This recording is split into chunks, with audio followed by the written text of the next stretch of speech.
Serius, susah nak berhenti. Ada nasihat tak untuk saya? Kalau kau nak tahu, aku sebenarnya dah 3 kali juga berhenti, lepas tu gagal, ulang-ulang lah. So aku faham lah apa yang kau rasa kan. Biasanya orang ingat nak berhenti ni kena tahan dia tau. Tapi sebenarnya ada strategi di sebalik tu. Ini aku cerita sikit lah Kalau ikutkan sejarah dari awal lagi, industri rokok ni, dia memang target orang-orang muda macam korang, macam aku lah. Sebab bila korang start muda kan, kau memang mudah nak jadi pelanggan sampai kau tua nanti. Sebab nikotin tu dia memang dibuat untuk buat korang rasa nak repeat hari-hari lah. Jadi bila kau cuba berhenti, otak kau ni akan refuse tau. Dia akan protes. Dia bukan sebab korang lemah ke apa. Memang sistem tu dah buat kau susah nak berhenti. Jadi kau buat benda ni aku bagi tahu. Pertama, kau memang kena hadap waktu yang paling susah dulu untuk lawan ketagihan tu tau. Maksudnya time lepas makan, tengah lepak ke, dalam toilet tengah berak.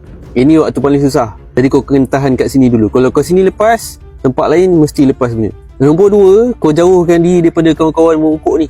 Bukannya tak kawan diorang langsung, cumanya kalau diorang ajak pergi merokok, elak lah. Lepas tu kau jangan announce dekat diorang yang kau nak berhenti. Sebab diorang mesti menganjing punya. Lalas kau mesti give up punya.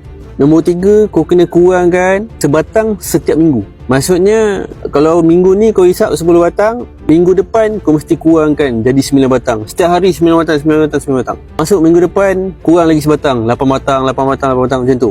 Slow-slow. Lepas tu kena buat track record biar kau nampak kau punya progress tau. Minggu pertama berapa batang kau hisap daripada Isnin sampai hari Ahad. Minggu kedua berapa batang kau hisap Isnin sampai Ahad.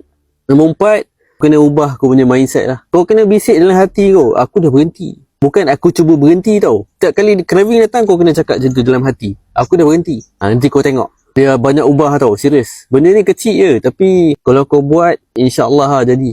So macam aku memang guna step ni lah. So daripada 3 kali aku fail, lalas aku jadi juga berhenti. So korang nak tengok video ni, kalau sama juga susah nak berhenti, aku nak bagi version yang lagi detail lah, step by step. Sebab aku ada buat ebook ni, Seni Berhenti Merokok. Harga murah je, RM19. Tapi aku bukan nak jual ebook ke apa. Aku memang nak tolong orang berhenti. Sebab ramai je cakap nak berhenti pakai niat lah apa semua. Itu yang mudah nak berhenti senang lah. Yang susah macam mana? Dah berapa kebanyak kali pakai niat, tak jadi juga berhenti. Jadi aku buat ebook ni, kalau ada duit lebih, beli lah. Baca. Dia praktikal tu. Bawah ni ada link. Kalau tak ada, pergi dekat bio ni je.